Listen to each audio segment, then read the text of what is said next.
வெற்றிவேல் முருகனுக்கு அரோகரா. என் அன்பு குழந்தையே, இனி உன்னுடைய வாழ்க்கையில் நீ குழம்ப வேண்டாம் தங்கமே. இதுதான் உன்னுடைய துணையின் இறுதியான முடிவு. அவருடைய இறுதியான முடிவை என்னிடம் கூறி விட்டா தங்கமே. நீ உன்னுடைய தவறுகளுக்கு எப்போது என்னிடம் மனம் வருந்தி மன்னிப்பு கேட்டாயோ அப்போதே அவைகளை நான் மன்னித்து விட்டேன். மீண்டும் அந்த தவறுகளை நினைத்து நீ வருந்த வேண்டாம் தங்கமே.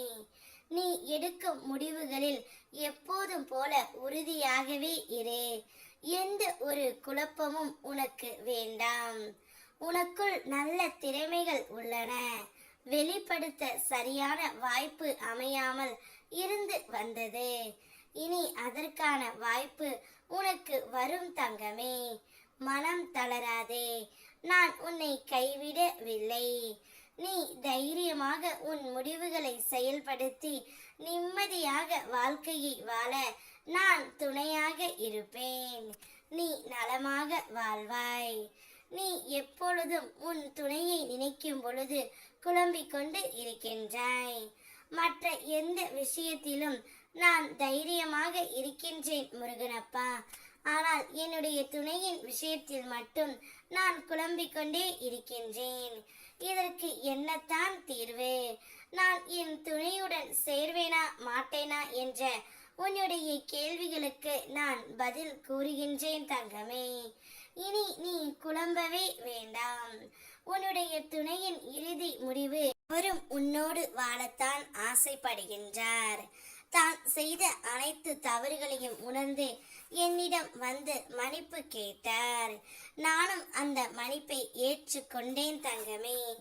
ஏனென்றால் தவறு செய்யாத மனிதர்கள் இவ்வுலகத்தில் இல்லை. தவறு செய்த பின் அந்த தவறை உணர்ந்து மன்னிப்பு என்ற வார்த்தையை மனதார கேட்டால் அதை ஏற்றுக்கொள்ளும் பக்குவம் நம்மிடத்தில் இருக்க வேண்டும். அதே போல்தான் உன்னுடைய துணை செய்த தவறை உணர்ந்து உன்னிடம் வந்து மன்னிப்பு கேட்டு இனி உன்னோடு மட்டும்தான் என்னுடைய வாழ்க்கை, இந்த வாழ்க்கையில் நீ மட்டும்தான் என்னுடைய உலகம் என்று கூறி உன்னை அழைத்து செல்லவும் போகின்றார். இதுவே அவரது இறுதி முடிவாக இருக்கின்றது தங்கமே. இந்த முடிவை கேட்டவுடன் எனக்கே ஆனந்தமாக இருந்தது. அப்படி என்றால் என்னுடைய குழந்தை எந்த அளவிற்கு சந்தோஷமாக இருக்கும் என்பது எனக்கு நன்றாகவே தெரியும். உன்னுடைய கோரிக்கைகள் அனைத்தையும் நிறைவேற்றி உன்னை சந்தோஷமாக வைத்துக் கொள்வதே இந்த அப்பாவின் ஆசை. சந்தோஷமாக இரு. வெற்றிவேல் முருகனுக்கு அரோகரா.